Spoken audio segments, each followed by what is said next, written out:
welcome. Thank you for joining me once again. This is my first live video, so really putting myself out there. And thank you for joining me for the Manipura flow. So this is going to be the flow that connects in with the energy that we're working with this week. So the fire energy of the Manipura. It's going to be a vinyasa flow. I'm going to introduce some variations for some of the poses. I'm not quite sure on the length, so maybe if you put aside maybe like an hour to an hour and a half possibly for us to be together. So I'm just going to let you know this flow is probably best done on an empty stomach. We're working quite a lot with our digestive organs, and so if you've just had breakfast or lunch, I think for most of you at the moment, then maybe just wait a couple of hours and tune back in. But if you've got the time and you're sitting ready, then maybe you can join me now. So a few props that you might need are, we've used them before, but maybe a block or a book just to help you with your elevation on some of the positions that we use, and a bolster potentially. We're doing quite a lot of standing balancing poses, so just make sure you've got the head height. And what else? Oh yes, just one thing to say, maybe just to avoid a little bit, or to use caution if any of you are menstruating at the moment, if you've got any high blood pressure, heart disease, stomach ulcers, or if you're pregnant, then just be really careful with some of these moves and perhaps don't do them at all. But you'll know the ones I'm talking about when we come to them. We're going to be introducing a little bit of pranayama or pranic breathing in this flow, and some energy locks as well. So if you're familiar with that practice, I'm sure you'll be familiar with what we're going to do. For those of you that haven't done any pranayama before, basically it's controlling of your breath. So in what's the right word? Not Hindi.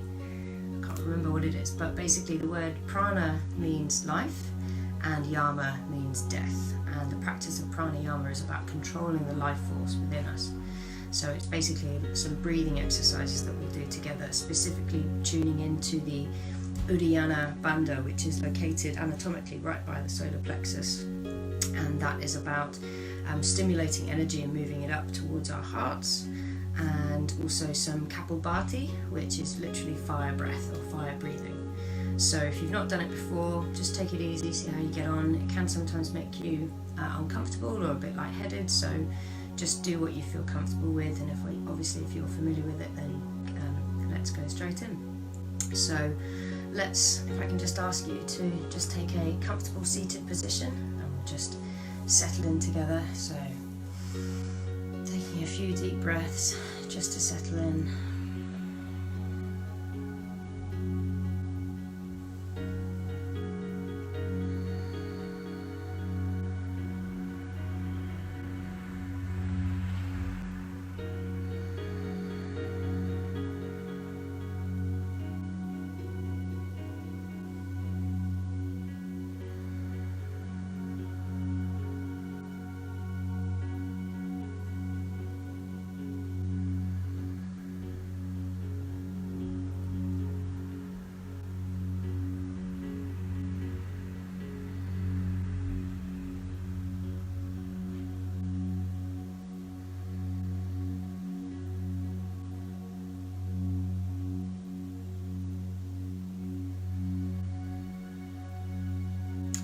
Previous practices with the Muladhara flow, we've been tuning into our vehicles, getting into our bodies, finding out how they work, giving us matter, giving us boundaries, giving us roots from which to push from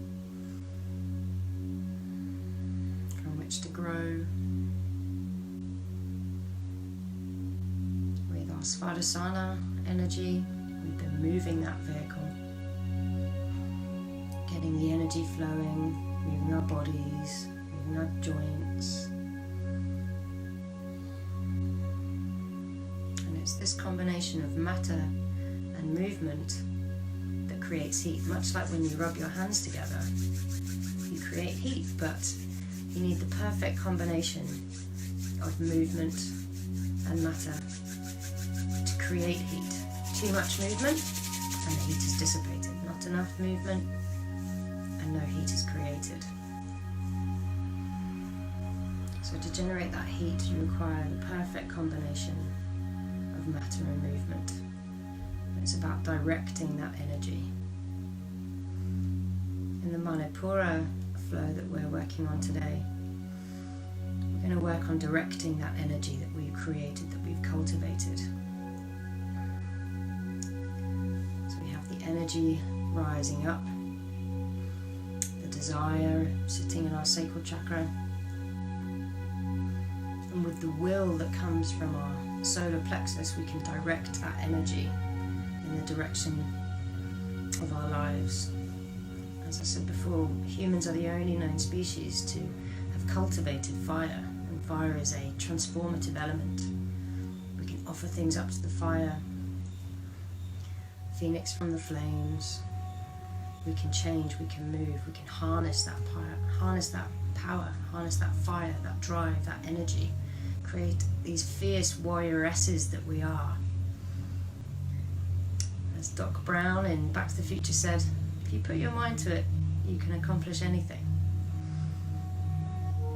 Without will, intentions are lost to the ether. So our will is the energy in our engine that helps us steer the vehicles, drives them up mountains, and gives us the spark to achieve anything that we want to in our lives. This is the essence of the solar plexus and the Manipura flow that we're working on today. So our intention for this flow together is really to activate that energy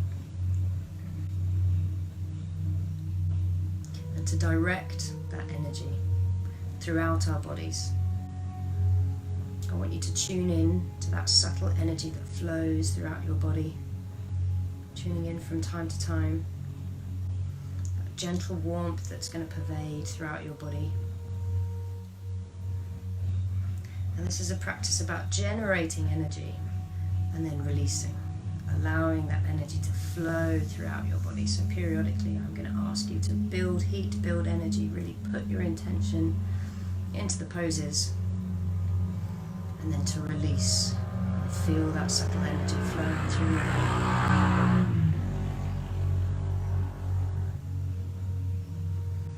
Just a few more breaths here as we tune in to our beautiful, shining Manipura, our inner sun center.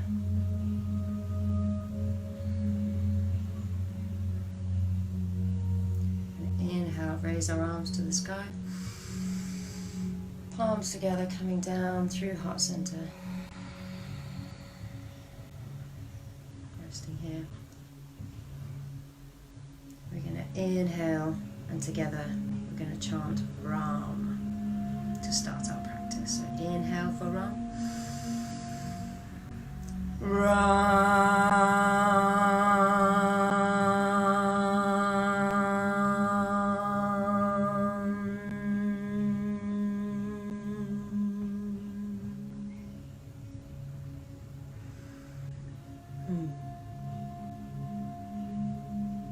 Feel her glowing already.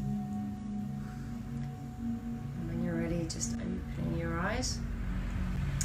So we're going to start with looking at the Uddiyana Bandha. So like I said, this is an energy lock. You have the Muladhara Bandha, which is located just down in between your pelvic bone, in between your genitals. And that's a case of a little bit like the pelvic floor muscles that you do when you contract that up. That's your Mula Bandha. And your Uddiyana Bandha is situated right where your solar plexus is. And if you imagine a piece of string in your belly button and you're pulling your belly button towards your spine, that's where your Uddiyana Bandha is. So for those of you familiar with Ashtanga yoga, these are the two locks that you use to give yourself strength and core stability.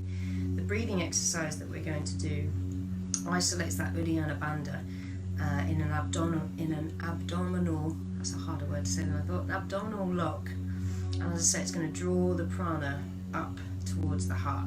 The other thing it's going to do, it's going to really massage our digestive organs. And if you can master this, go away, learn about it. So Uddiyana Bandha, and the practice is called Agni Sara, Agnisara. And if you can practice and master this even in your own time, it's a really great way of purifying your internal organs. So to do it, we have to stand up, and I'll demonstrate it first. I'll talk about it and then I'll demonstrate it as well. So I'm going to just do this because it's a little bit easier. So what we're going to do is we're going to breathe in, and as we breathe out, we're going to bend over, expel our breath completely, and then still with your breath exhaled, you're going to breathe in as if you're taking a breath in, and it's going to draw your belly in and up. So inhale, exhale fully, and then breathe in.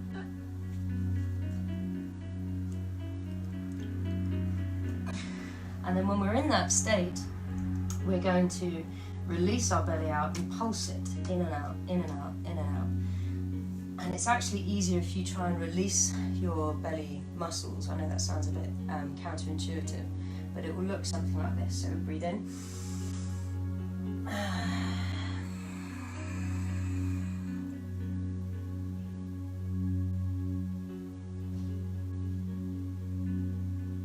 And just release when you feel that you're ready to come up. Inhale, come up. So if you're feeling ready, just get yourself into a position. So standing up, standing straight, inhale, exhale.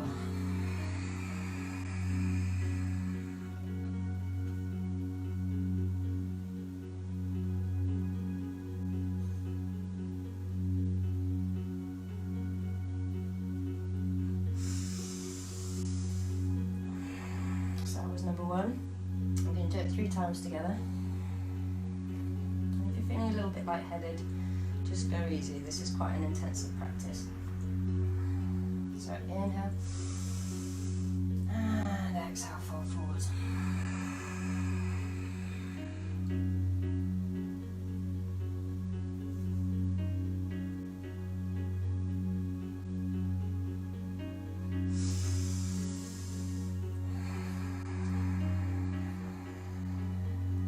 Last time. Inhale. Exhale.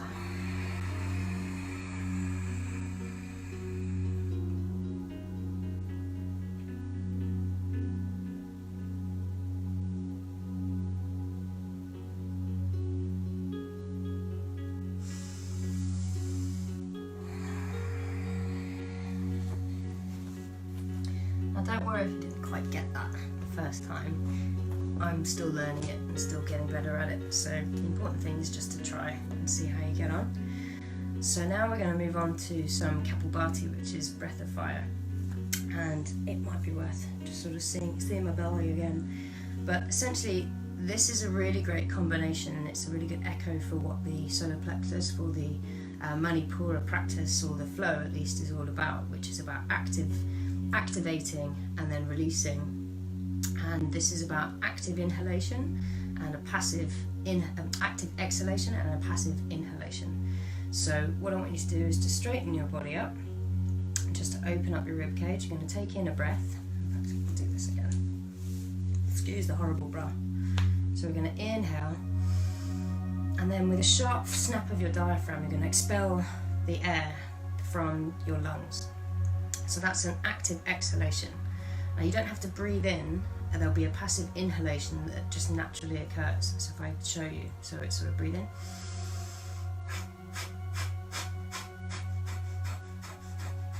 Like that. So as I say, you don't need to think about the inhalation. That will just happen naturally. What you're looking for is the active exhalation, the expelling of the air. And again, this is really good purification. It's great if you've been in perhaps a smoky environment where you've maybe been at a bonfire or whatever it might be. It's a really good way of circulating and getting the air out of your lungs. We're going to inhale and then try and do 30 exhalations together. The idea being that you work up to about 108, it's a significant number, to do with things I can't remember. Brilliant, well done, Jess. So yes, as I say, the first time we do it together, it's actually sometimes easier when you're doing pranayama because you want to sort of be able to lift your chest more. So if you have maybe a seat that you can sit on or a bolster, to sort of raise yourself up. I'm just doing it on a cushion today.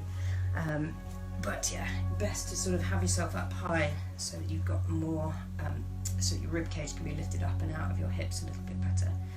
But we're going to inhale, and then in whatever rhythm you feel comfortable. Some people can go really fast, but just do count up to about 30. I'll tell you when I've reached 30, and then we can stop. We're just going to do this one time round for this time. So breathing in.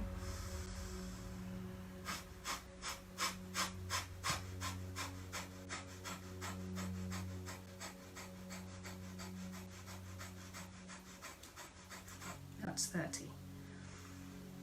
Just take a few deep breaths, just breathe normally.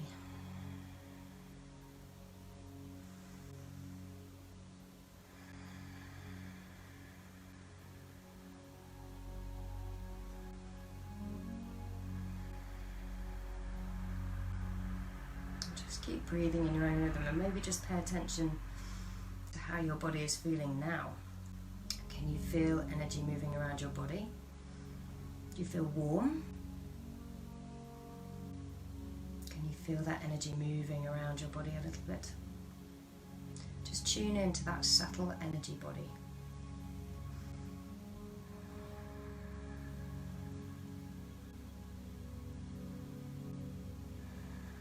Okay, as we let the vibrations settle, I'm going to ask you to come to a standing position at the top of your mat.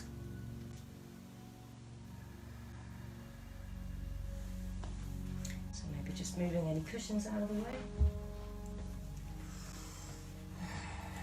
So coming into a Tadasana or a Samasthiti, you've got your big toes touching, your ankles slightly apart, just to make sure that your alignment is going up the center of your shins. This is often a pose that's overlooked, but it's a strong mountain pose, so mountains need to be rooted properly. So lift your toes, spread your toes down wide, root your feet down into the ground. Engage your kneecaps. That means lifting them. So that in turn activates your quads. You're going to roll your shoulders back, opening your chest and tucking your shoulder blades down your back, making sure that your pelvis is tucked under. Do you remember the lasers we talked about last time? So I don't want lasers here, I want lasers there, tucked under. So engaging your kneecaps, lifting your quads, shoulders are back and down. Your neck is lifted. Imagine that piece of string pulling you up.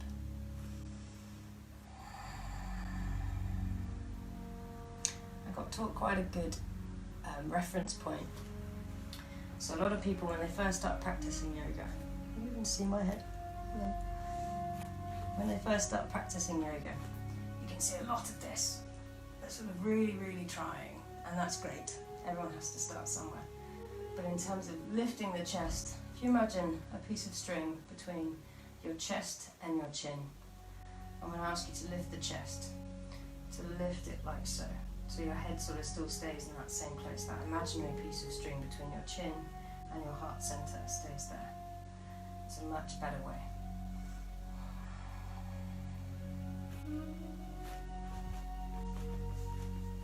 I have to stand back here.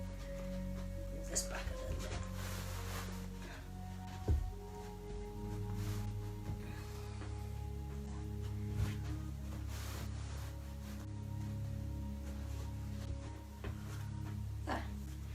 Ta-da! Asana. Okay, from this point, we've rooted ourselves into our ground. We've got our strong mountain pose.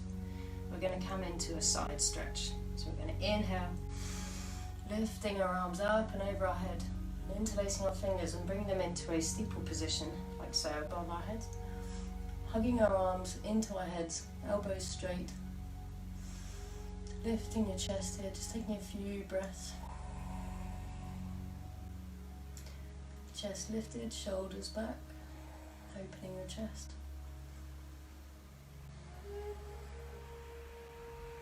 And we're going to inhale, exhale, lean over to your right hand side. Try and turn your chest towards the sky. Stay here for a few breaths.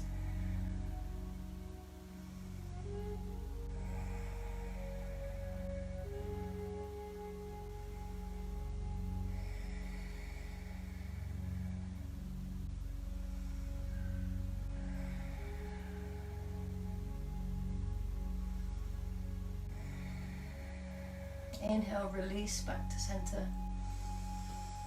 Just pause here for a moment. Feeling if the energy down your right side is flowing.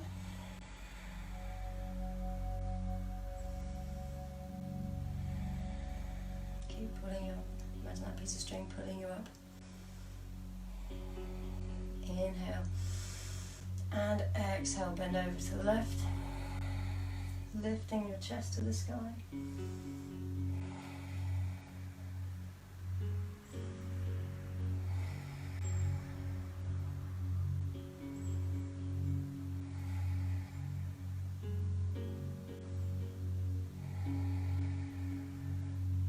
And inhale back to center, release. Stay here.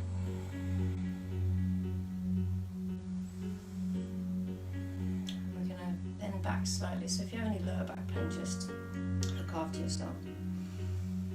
I'm going to inhale and bend back slightly. Imagine that you're making space for your solar plexus, for your Manipura to shine bright forwards.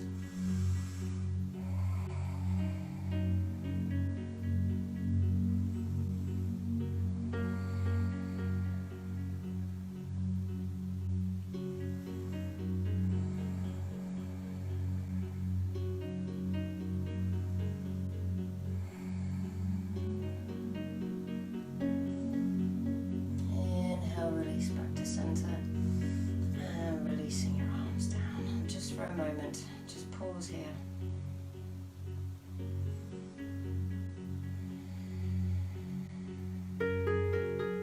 Tune into your subtle energy body.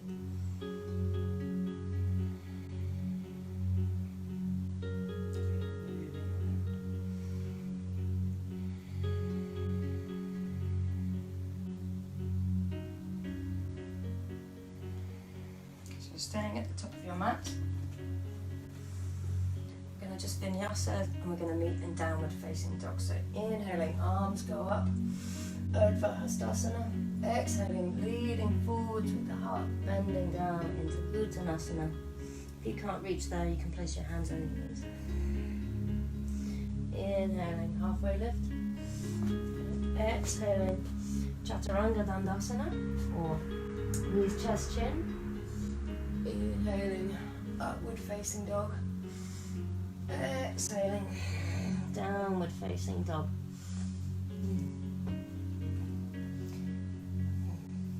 And we're going to turn our our right foot into 45 degrees. Pinch our left foot forwards to the front of the mat. And we're going to be coming into Warrior S1. So I want to make sure that your base is nice and sturdy. So we want to just check a few pieces of alignment before we move into the pose. So I want your fingers nice and wide for the moment. Both of your feet pressing evenly into the mat.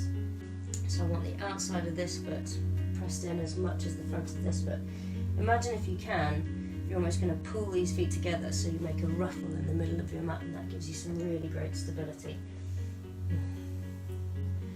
As soon as you feel that you're stable, making sure that your hips are faced towards the short end of the mat, you can come up. If you still feel slightly wobbly, you can place your hands on your chest, on your knees, sorry. But otherwise, we're going to come up,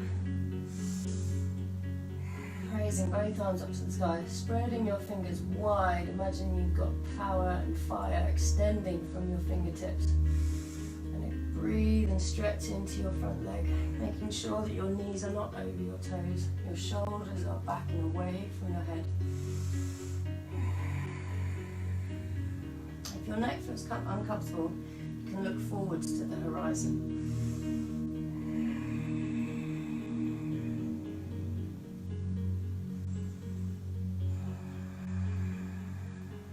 fall out of this pose, don't worry. You can always come back in.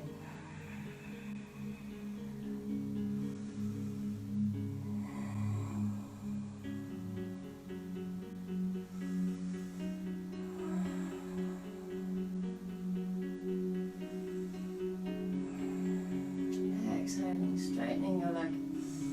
Turning your back foot out to 90 degrees and squaring your hips towards the long end of your mat. We're going to lift our arms up to the sides. Now, to make sure that our shoulders are in the right place, first of all, we're going to roll your shoulders. Show you. So, you see the difference. Roll my shoulders back and it naturally turns my shoulders back. I want to keep that location because it's tucking my shoulder blades down and it's opening my chest. So I roll my hands, roll my arms back, keeping my shoulder blades and my shoulders where they are. Then I turn my hands back this way. That keeps your chest lifted, keeps it open, and it tucks your shoulder blades back. And on this particular pose, we're moving into Warrior 2. This is about extending your right or your left arm as far over your horizon as possible, as well as extending your right arm in the opposite direction. So as we do that, we're going to breathe in and exhaling, pressing into our left foot, making sure that we can still see our big toes.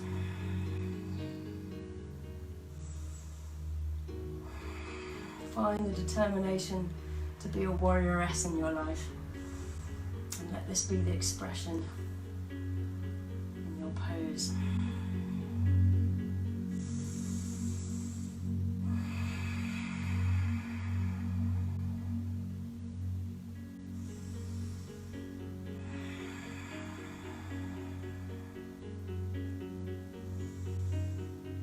Pushing out as much through both arms in opposite directions.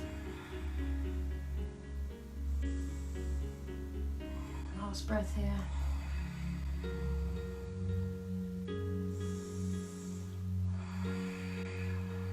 Inhale to release. Placing your hands on your hips. We're just going to extend our right arm down our left leg.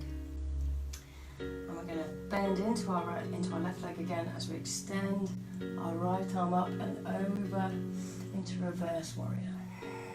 Sometimes we need to take a step back in order to move forwards. So a humble warrior. Imagine this is like drawing back the bow on your bow and arrow.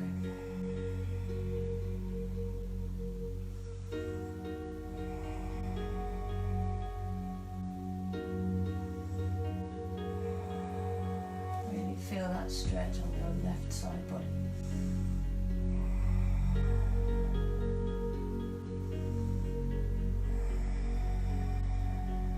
And on your next exhale, come up.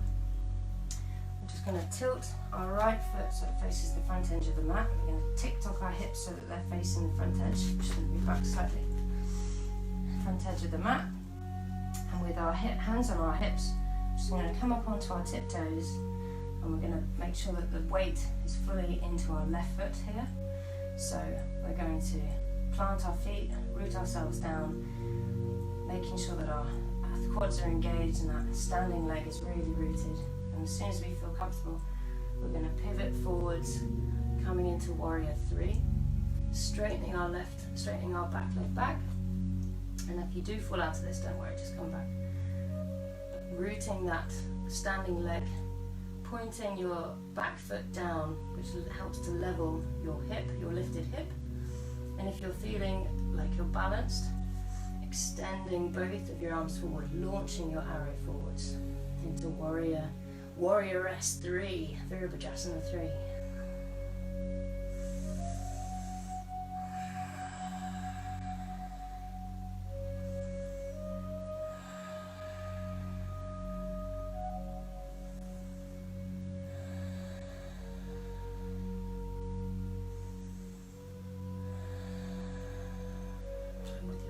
Using your inhale and your prana, just to lower yourself back down to the floor, and shaking out your right foot. And coming back again to the top of your mat. Now I'm just going to change direction. I'm also going to open a window, so I'm getting very hot. Which is good.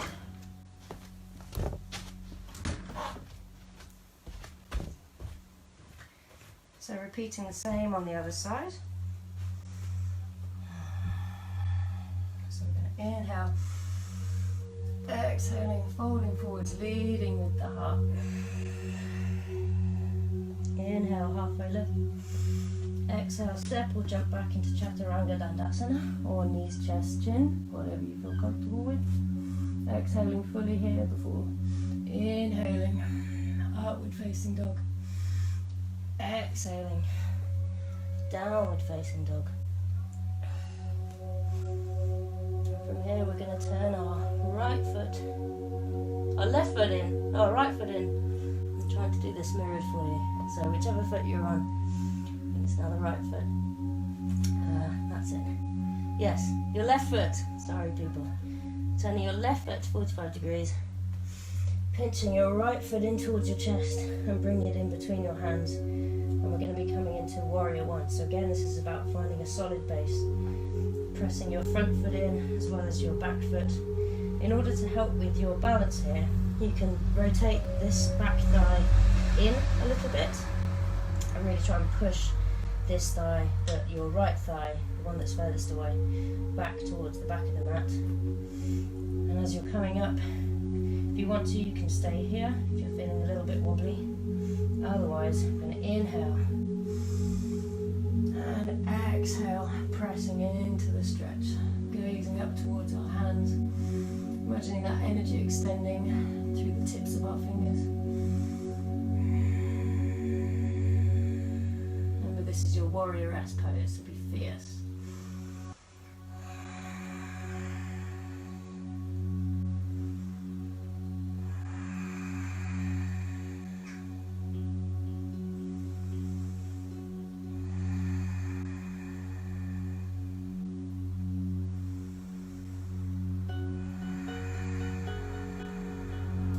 Breath in.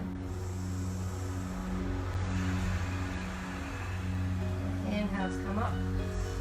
Turning our left foot to be 90 degrees to the mat.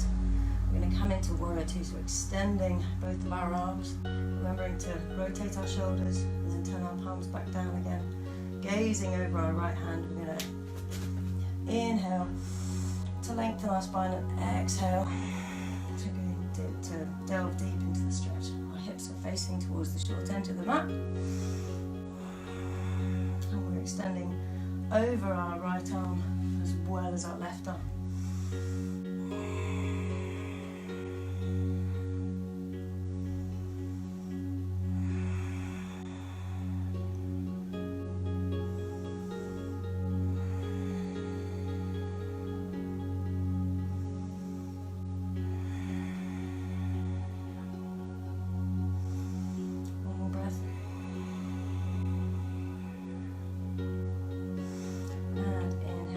Hands on hips. We're going to inhale as we stretch our left arm down our left leg, extend our right arm up over for reverse warrior or humble warrior. So breathe in.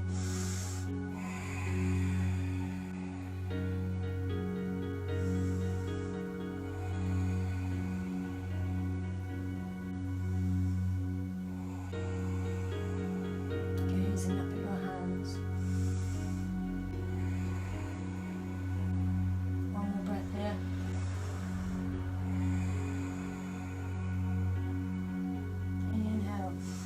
To center and releasing, hands on hips, turning our right foot towards the front of the mat.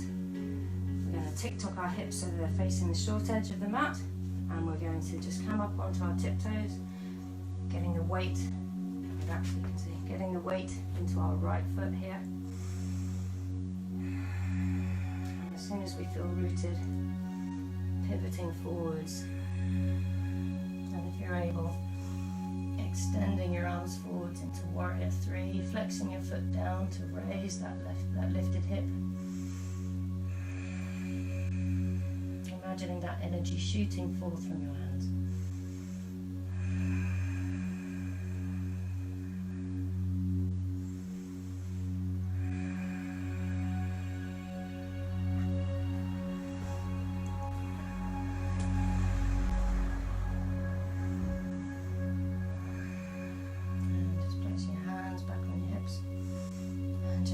Back to a standing position at the top of your mat.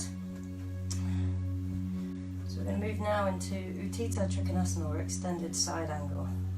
So starting first with your trying to do this mirror. I might just do it as I'm doing it because otherwise I'm going to get you confused. So we're going to inhale, we're going to start press back with our right leg. Sorry guys. So inhale and step out. Which way am I doing it? This way. Is that right? No, that way. So we're going to turn our left foot toes towards the short end of the mat, and our right foot is at 90 degrees to the short end of the mat. We're going to inhale, making sure our hips are facing towards the long edge of the mat. We're going to inhale, lifting our arms up to shoulder height. We're going to extend over our left leg until we can't go any further, and then we're going to tip our teapot downwards. And we're going to rest our right hand on the inside, our left hand on the inside of our left leg.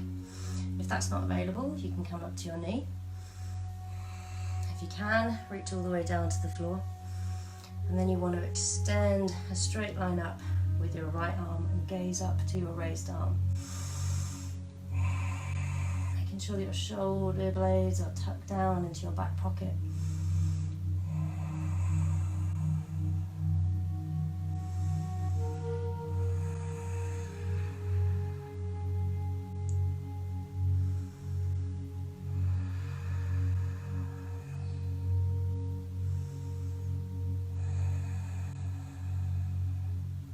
Breath here. And on your next exhale, look down at your feet.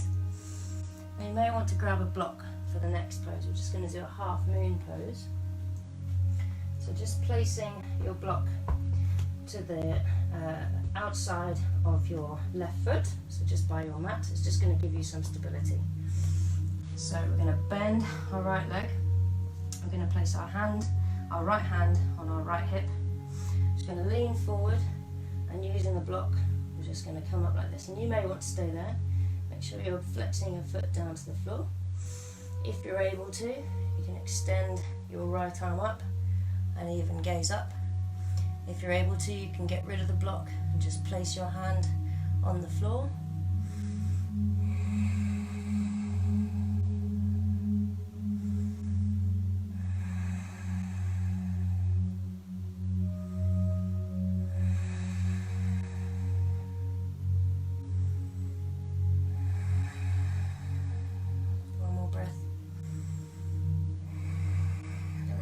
Exhale, look down at the floor and slowly lowering yourself down.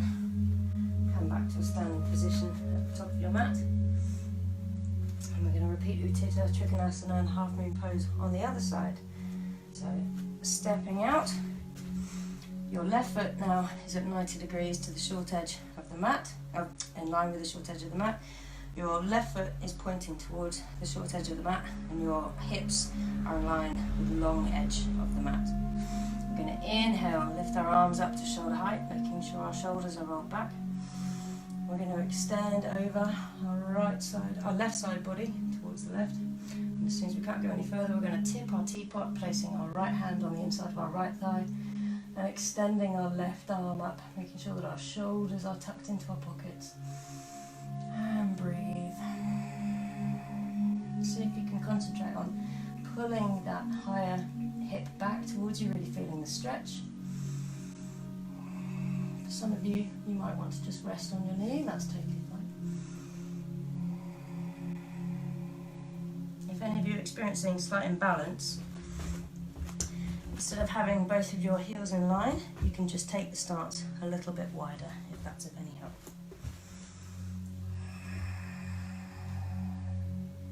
One more breath here. And then your next exhale, look down at your feet. And just bringing your left foot so that they're both facing forwards. Grabbing your book again, placing it on the outside of your right foot. And we're just going to come forwards into another Halfmoon Pose. So raising your back leg, making sure that you feel rooted down to the floor. And as soon as you feel ready, extending your left arm up to the sky, and if you're able, taking your gaze up. Taking your gaze up. Remember to flex the foot. This helps with your hips and your balance.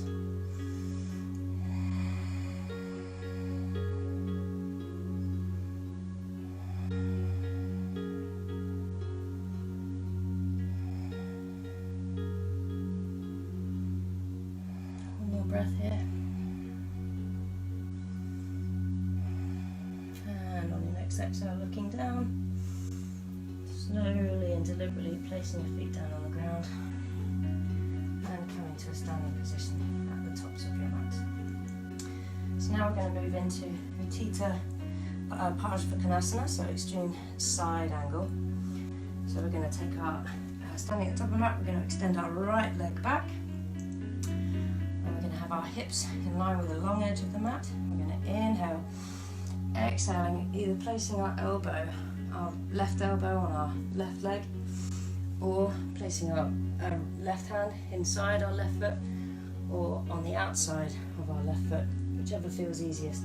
On the outside is technically the right position, but this can feel easier and this can feel easier as well. So coming into whichever position feels comfortable. Your back foot is at 90 degrees, so it's in line with the short edge of the mat, and you're going to take your right arm and you're going to sweep it up and over and gaze up towards it. Maybe try and hug your knee into your armpit if you've gone for the same position as me.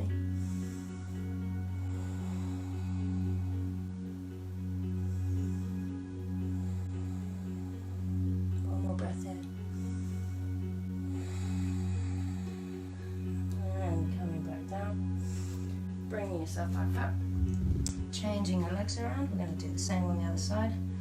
So inhaling to lengthen, exhaling, stretching down, either placing your elbow on your right knee on the outside or inside. As soon as you've chosen your position, you take your left arm and sweep it up and over your head.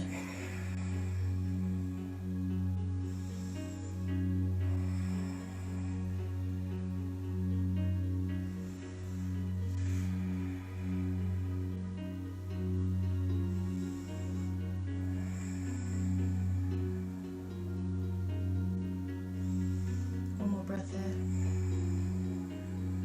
And on your next breath, look down at your feet, placing your hands as wide as the mat. We're just going to take our legs back, and we're going to meet in downward facing dog for a few restorative breaths. So on downward facing dog, making sure that your fingers are nice and wide and firmly rooted down into the ground, and that you're pressing with equal pressure with both your hands both your feet. If you're up here still, that's totally fine. You want to be rotating your thighs inwards and really lifting your hips up to the sky. Your gaze should be towards your knees or towards your navel. And that, if you can, that Uddiyana Bandha that we spoke about earlier, you can really engage that and pull that towards your core. And take a few lovely restorative breaths here. Shoulders are back and down.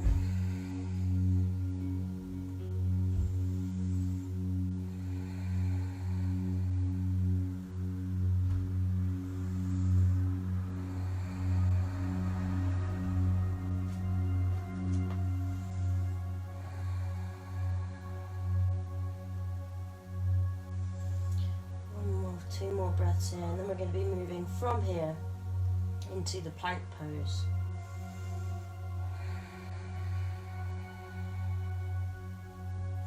So we're going to do this in a nice wave-like motion. So you're going to come up onto your tiptoes, form the wave in your back, and settling down, maybe just shifting your feet a little bit so you're resting into plank pose. Stay here for a few breaths.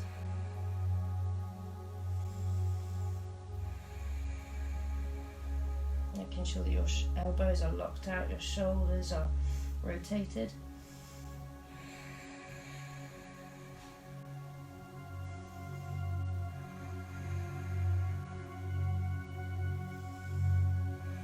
and just coming down onto your knees. And just coming into a child's pose just as a gentle rest. Now we're going to return to plank pose. I'm going to show you a few variations, either to mix it up, or if you're experiencing any injuries, things to make it a little easier, but we'll only do 1 or 2 rounds.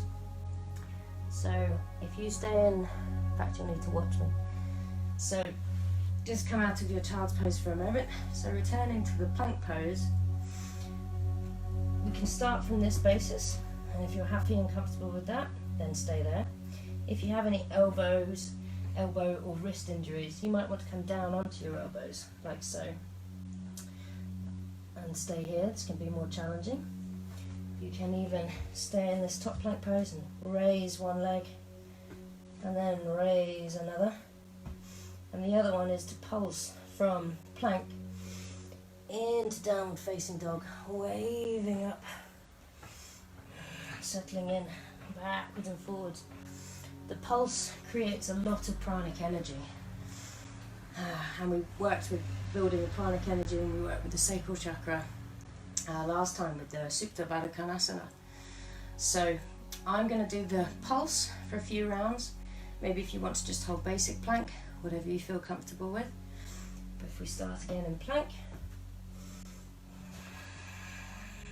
So those of you that want to join me in the pulse, let's do a few rounds. So inhale. Exhale.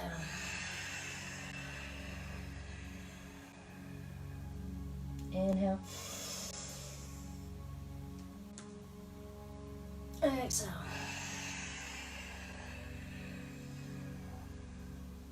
Inhale. And exhale. And just coming down into a restful child's pose.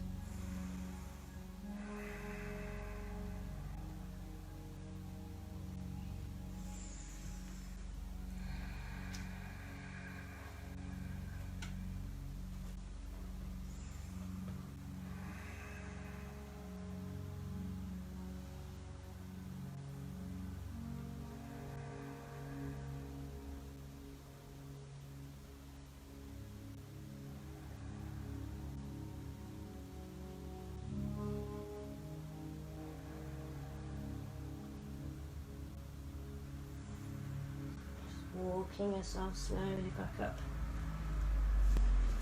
Swinging your legs out from underneath you. We're just going to come into Navasana, or boat pose.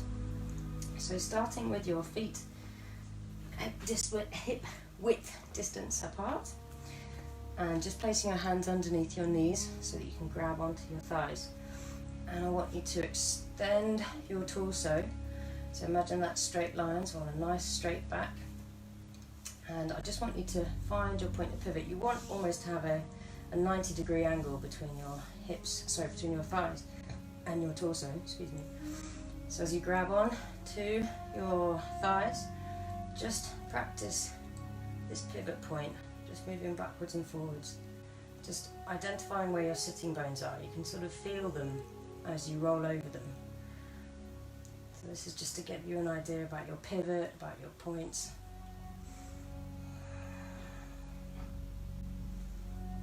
And when you've identified where your sit bones are, and you can do this without collapsing, maybe this is enough for you, maybe you just stay here. And this is good enough to start with.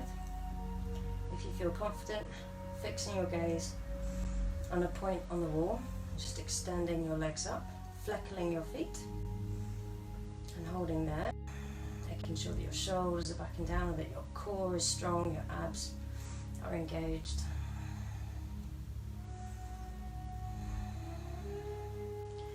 And releasing. Now we're going to come into a desk pose, which is good if you guys are seated at a desk a lot of the time, and it's a good introductory pose before we move on to what's called Asana, or an extreme eastern bend, extreme eastern stretch. Don't ask me why they call it that.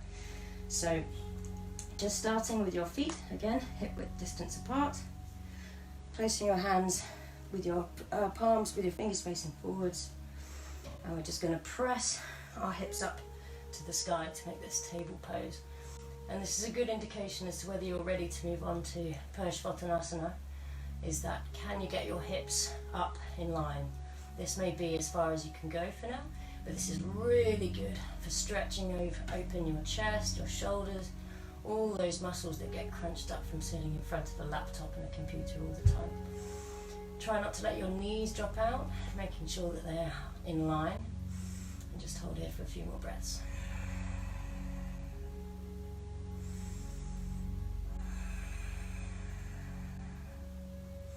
And just coming down, releasing. So if that was enough for you, maybe you want to repeat that one more time. But if you feel like you're able to move to the next steps, then we're going to move into Asana. So with your feet straight out, pointing your toes, position your hands in the same place, so fingers facing forwards. And we're going to inhale and lifting up our hips, really pressing our toes down into the mat. You want to feel the extension all the way down the front of your legs, as the name would suggest. It's a stretch, an extreme eastern stretch. So try and push your toes down into the mat as much as you possibly can do. 1 or 2 more breaths here. And release down. Well done. So now coming into side plank. So just starting, we come over onto our front, starting again in our side plank position. So we're going to roll over, bringing our right foot on top of our left, really pressing into the mat here, making sure that we've got a good solid base.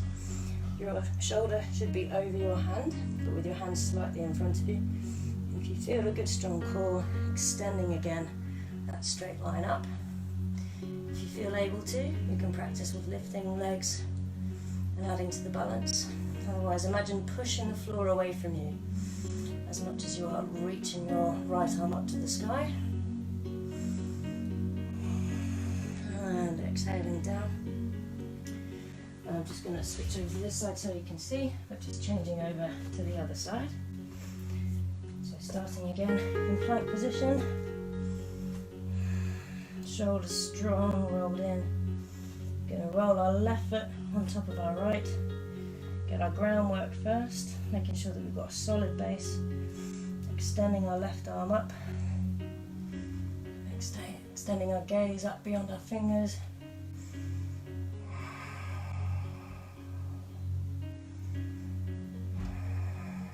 And on our next exhale, coming down and just taking a little break in child pose, or maybe flicking out your wrists.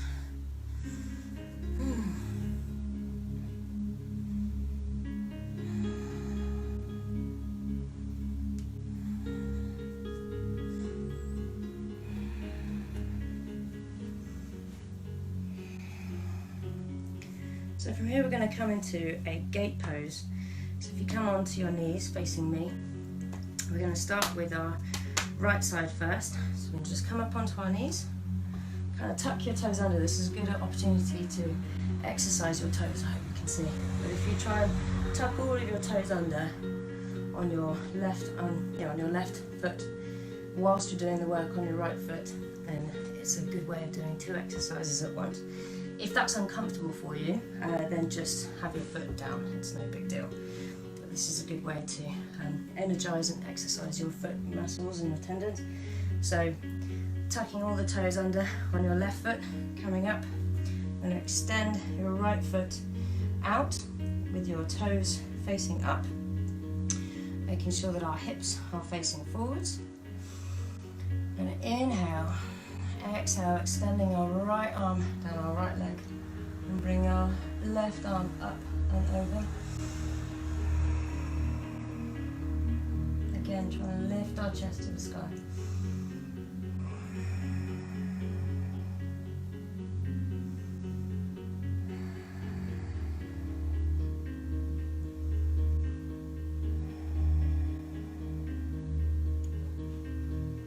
And one more breath.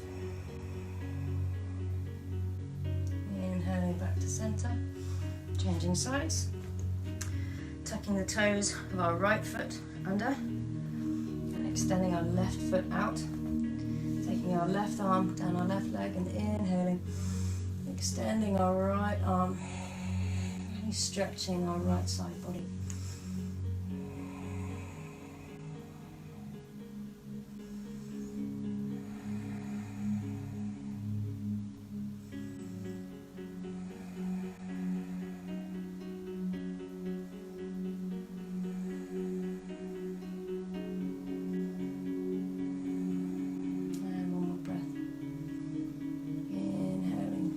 Center. Well done. So now we get to do some lying down. Still got to do stuff, but we still get to lie down. I'm just going to turn on a light. Maybe that's okay. I think it's okay. So we're going to just do some Cobra Warm-Up. So if anybody has any lower back pain, then just either don't do this one, maybe just take yourself into a child's pose, or just be really gentle with yourself. But we're going to warm up with a Cobra, and we're going to eventually move into a Locust Pose. So first of all, lying down on our fronts, heads to one side, bring your arms to the side of your body with the palms facing up. Just take a few breaths here.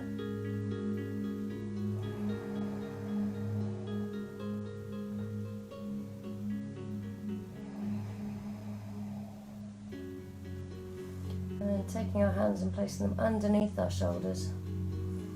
We're going to inhale, exhale, lift up into Cobra. Really concentrate on pressing your pelvis down into the floor. Your sacral chakra and your solar plexus.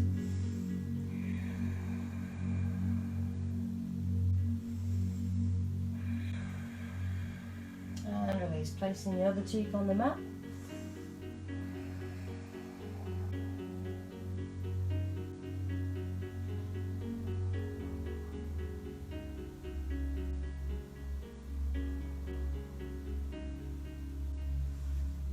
Our hands back underneath our shoulders, chin on the mat.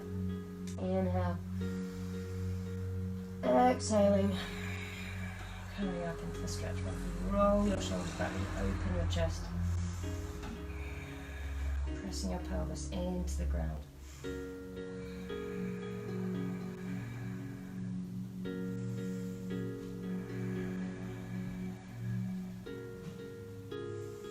One more breath.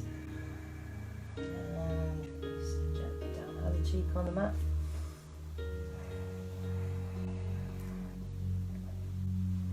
So coming into Locust Pose, what we're going to do is we're going to raise both legs and both arms off the floor. So perhaps you want to stay at Cobra or Baby Cobra. If you feel ready, let's move into Locust together. So we're going to inhale and exhale. Here for a few breaths. You feel how your body's moving with each breath. And release, putting the other cheek down.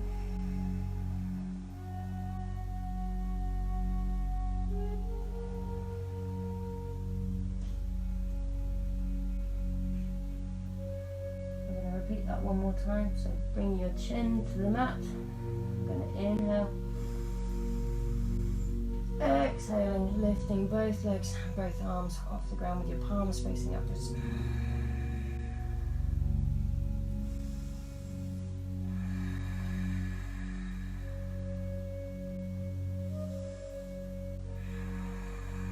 And release. Now, I don't know if any of you have ever been skydiving, but the next move I like to call the Skydiver. Technically it's called the bow, or Navasana, I think. But basically, we're going to be bending our legs, catching our feet with our hands, and coming up into a nice bow. Now the trick here is to let your legs and your arms do all the work, not to crunch your back as such, not to make the back be doing the contracting.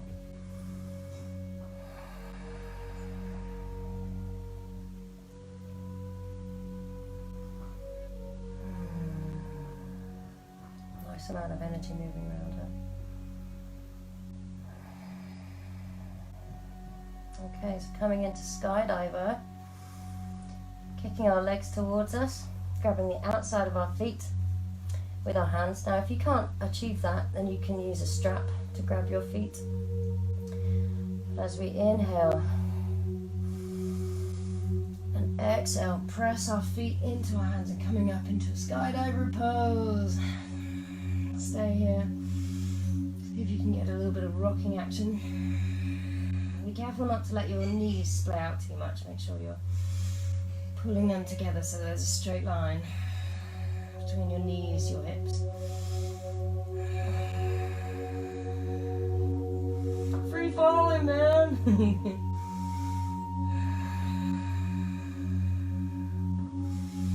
This is really good for expanding your lung capacity, your breathing capacity. Getting more prana in, yeah baby.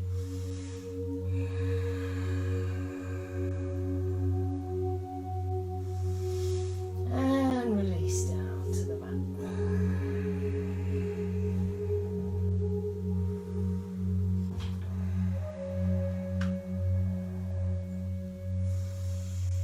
Maybe pressing back up into child's pose if you need to rest your lower back.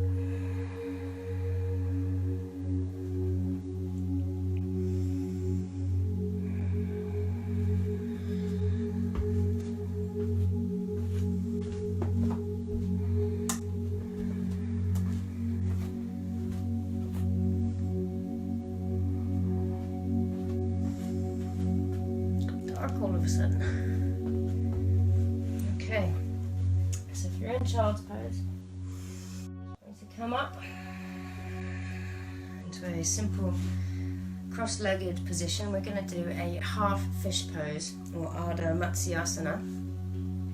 So starting, as I say, with just a simple cross-legged, this is really good for working on your digestive organs, giving them a really good stretch. Now, what I want to just emphasize is this is about finding your core and twisting from your axis. This is easily done wrong, so take it really slowly and just be aware of your center. We'll try and find it, but these are the kinds of exercises that people can push too much and end up doing themselves an injury. So first of all, we're going to start with the right foot and we're going to place it on the outside of our left thigh. What might make this easier is if you straighten your left leg. We're going to place our right hand just behind our spine here. And we're going to make sure that our shoulders are in line with the long edge of our mat. We're going to take our left hand and stretch it up. And when we feel like we have our core axis identified, placing your left elbow on your right knee, lifting your chest. We're going to do a gentle twist. So inhaling, exhaling, twisting from your core. And inhale to lengthen, exhaling, twist from your axis.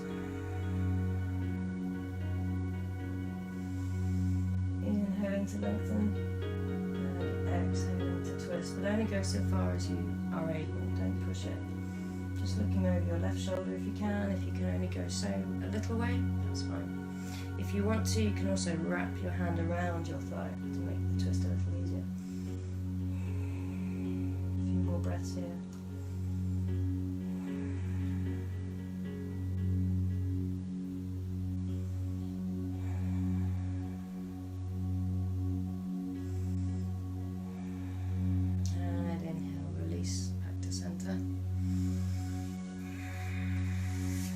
Changing legs. So the left leg over the right thigh, placing the left hand behind your back, squaring your shoulders to the long edge of the mat, finding your core, finding your axis. Inhaling, lifting your right arm up to the sky. Exhaling, placing your right elbow on your left knee. Inhaling to lift the chest and to give you expansion, to give you lift. Inhaling to lengthen your spine. And with each exhale, just twisting.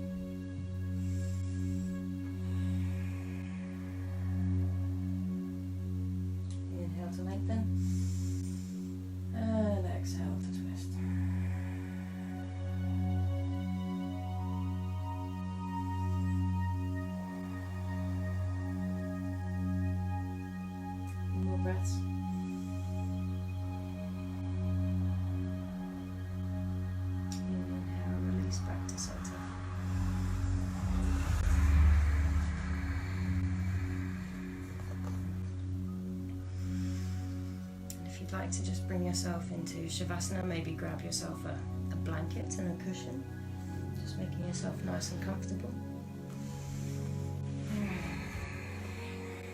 As you lay down, making sure that your feet are as wide as the mat. Your hands and arms are nicely at an angle away from your body.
Your efforts to complete surrender. Action now becomes stillness. Allow the energy generated throughout this practice to enter into the cells of your body. As you lie in Shavasana, settling into stillness, imagine dissolving your physical body into your energy body. Imagine that your energy body, glowing and pulsing with yummy prana, is the only thing on your mat. Notice where that prana is most present and notice where it might be missing. Imagine the available prana is flowing into those places that most need it. Allow your prana to flow until it is evenly distributed throughout your whole body. Where your attention goes, your energy flows.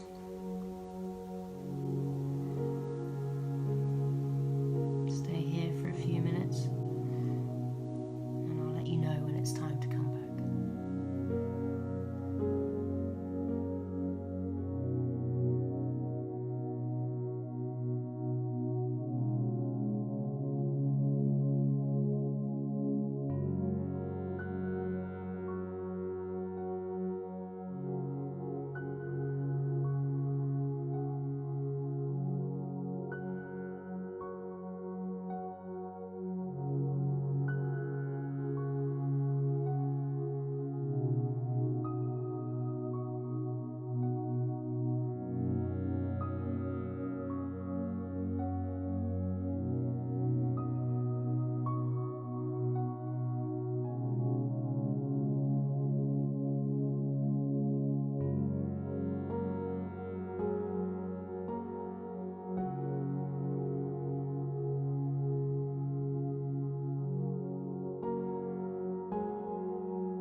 directing our energy,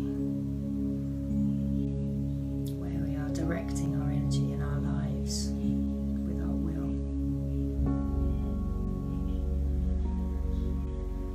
How we are manifesting our warrioressness. This is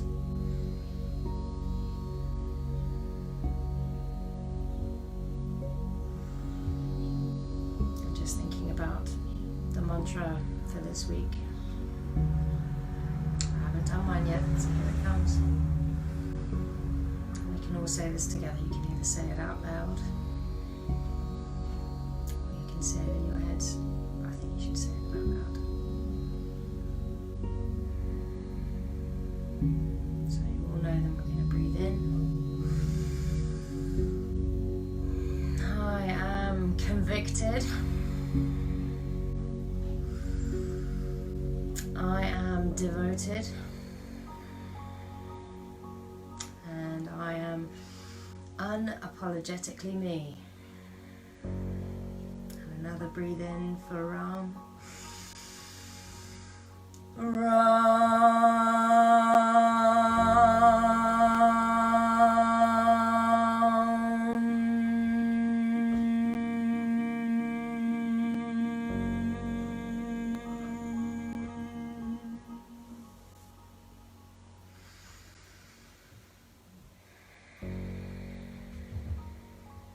Thank you all for joining me for this practice.